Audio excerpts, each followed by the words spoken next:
Hello everyone, welcome to my new blog. অনেক দিন হলো তোমাদের ব্লগ শেয়ার করা হয়নি। আজ তোমাদের সামনে একটা ব্লগ শেয়ার করছি। প্রায় 2-3 দিন পর আজকে কিন্তু ব্লগ শেয়ার করছি। আর দেখো, এখন বাজে কিন্তু সকাল 7টা। বাবা সোনাকে ঘুম থেকে উঠিয়ে এখন দিয়েছি হরলিক্স। তার আগে সোনা বাবাইকে ব্রাশ ট্রাশ করিয়ে দিয়েছি। আর সোনা বাবা এখন যেহেতু বাইরে গিয়ে ব্রাশ করতে পারছে না, তাই কিন্তু বিছানায় বসিয়ে একটা মগ আর একটা গামলা করে কিন্তু ওকে ব্রাশ করিয়ে দিচ্ছি। তারপরে দিয়েছি হরলিক্স। তো এখন বসে বসে খাচ্ছে, হাতে করে নিয়ে কিন্তু বেশ খাচ্ছে, বেশ ভালোই লাগছে। আর তারপরে বাবাই সোনাকে খাইয়ে দিয়ে চলে আসলাম রান্না করতে। আর বাদবাকি কাজকর্ম কিন্তু এখন আমাকে করতে হচ্ছে না, যেহেতু একজনকে রেখেছি সেই জন্য। তাই কিন্তু এখন ওই কাজগুলো আর করতে হচ্ছে না। তো স্নান করে পুজো দিয়ে তারপরে এসেছি এখন রান্না করতে। আজ রান্না হবে মাছ। তো ঘরে কিছু মাছ ছিল, মানে এর আগে একদিন বাজারে গেছিলাম, সেই মাছগুলোই ঘরে আছে। সেই দেশি কাতলা মাছ, সেটা আজকে রান্না করব। যেহেতু বাবাই সোনাকে রেখে বেশি বেরোনো যাচ্ছে না, সেই জন্য কিন্তু বাজার করা হচ্ছে না। আরও একটা কারণ আছে, যে কারণে কিন্তু বাজার করিনি। বাবাই সোনাকে দেখতে কালকে ওর মাসি, তারপরে দিদা, তারপরে দিদি সবাই আসবে। তাই ভাবলাম বাজারটা কালকেই করব একেবারে। আজকে ওই জন্য ঘরে যেটা আছে সেটাই আর কি রান্নাটা করে নিচ্ছি।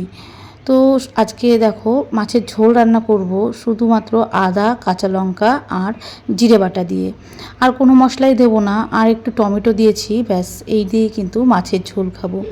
মাছে পেঁয়াজ রসুন দেওয়াটা সম্রাট একদমই পছন্দ করে না, আর পেঁয়াজ রসুন দিলে সে মাছটা খেতে ও একদম পছন্দ করে না।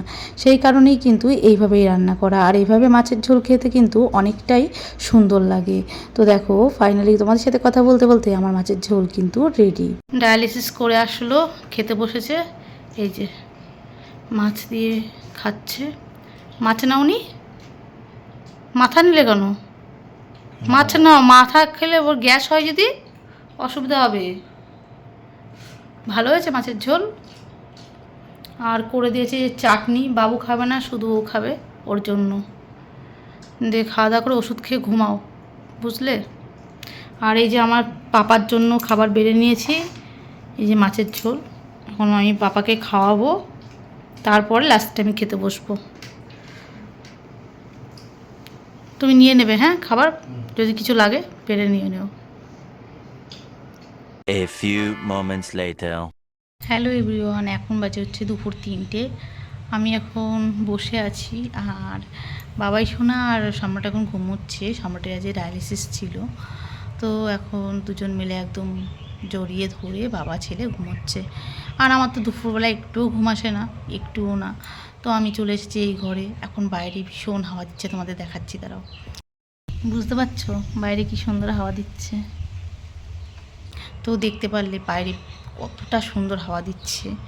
তো এই হাওয়ার মধ্যে এখন ঘরের মধ্যে বসে আছি, জানলা খুলে দিয়ে। আর একটু শুয়ে থাকবো, একটু ফোন ঘাঁটবো, ফোন দেখবো, সেই কারণে আর কি এই ঘরে চলে এসেছি, যাতে ওদের ডিস্টার্ব না হয়। বাবাই তো একটু সাউন্ড হলে পরেই উঠে পড়ছে। বাবুর ঘুম এতটাই পাতলা। আর আমি এখন যেহেতু উঠে পড়লেই খুব জ্বালাচ্ছে, সেই জন্য একদমই ডিস্টার্ব করতে চাইছি না। তো এই ঘরে এসে এখন গল্প করতে আসলাম। আর ভাবলাম তোমাদেরকেও কিছু বলার আছে।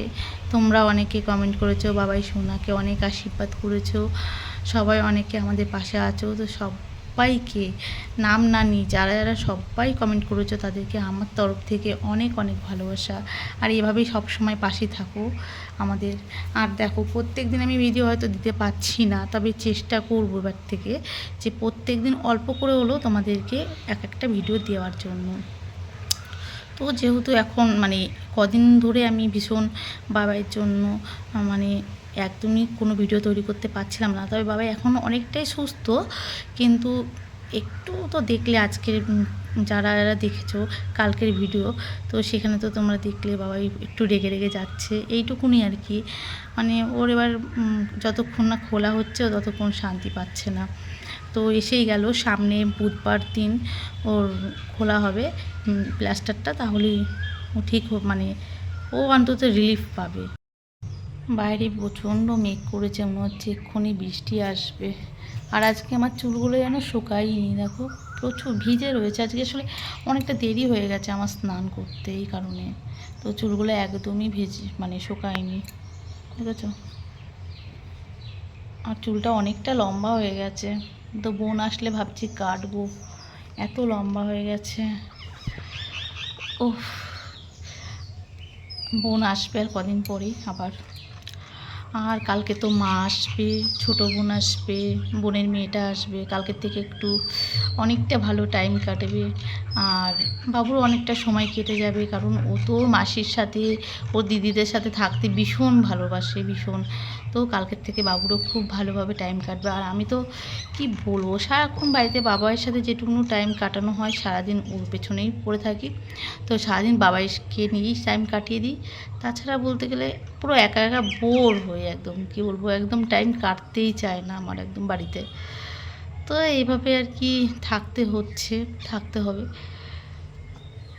তো কালকের থেকে একটুখানি সঙ্গী পাবো, বোনের মেয়েটা কটা দিন থাকবে, বেশ ভালো লাগবে। উফ, চলো এবার জামা কাপড় তুলবো, কারণ হচ্ছে প্রচণ্ড না মেঘ করেছে, মনে হচ্ছে বৃষ্টি আসবে। বৃষ্টি বলতে মনে হচ্ছে ঝড় উঠবে। চল জামা কাপড় তুলি। অনেকটা গল্প করলাম তোমাদের সাথে আজকে, আবার বিকেলবেলায় আসছি।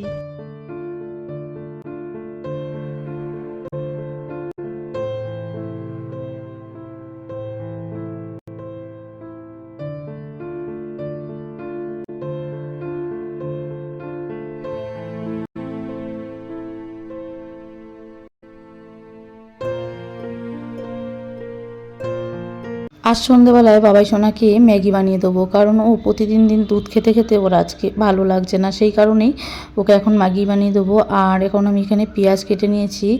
আর বাবাই সোনা স্যুপ করে ম্যাগি খেতে একদম ভালোবাসে না, সেই কারণেই কিন্তু ওকে এগ ম্যাগি বানিয়ে দেবো। তো এগ ম্যাগিটা খেতেই একমাত্র ভালোবাসে, তাছাড়াও ম্যাগি খেতে একদম পছন্দই করে না।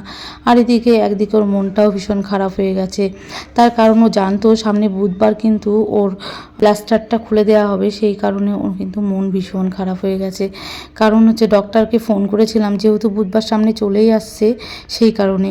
তো ডক্টরবাবু কিন্তু আমাদের জানালো যে এখনই ওর প্লাস্টার খোলা যাবে না, তার কারণ হচ্ছে এখনও পর্যন্ত কিন্তু 6 উইক হয়নি। আর আমি ভেবেছিলাম যে 21 দিনের মধ্যে কিন্তু ওকে খুলে দেওয়া হবে। ডক্টরবাবু তখন বললো না, 21 দিন পর কিন্তু আমাকে দেখানোর একটা অ্যাপয়েন্টমেন্ট নেওয়ার কথা ছিল, সেই কারণে আমি ভুল বুঝেছিলাম। তো যাই হোক, 6 উইক হতে অপারেশনের 6 উইক হতে এখনও কিন্তু 15 দিন বাকি আছে। তো বাবাই সোনা এটা শুনে বাবাই সোনার ভীষণ মন খারাপ হয়ে গেছে। এখনও 15টা দিন ওকে কিন্তু এইভাবে থাকতে হবে। আর তার থেকেও সবথেকে বেশি ওর মন খারাপ হয়েছে, ওর সামনে ভাইয়ের অন্নপ্রাশন হবে, সেই কারণে ও ভেবেছিল যে ওর খোলা হলেও যেতে পারবে। তো সেই কারণে একটু মনটা ভীষণই ওর খারাপ হয়ে গেছে।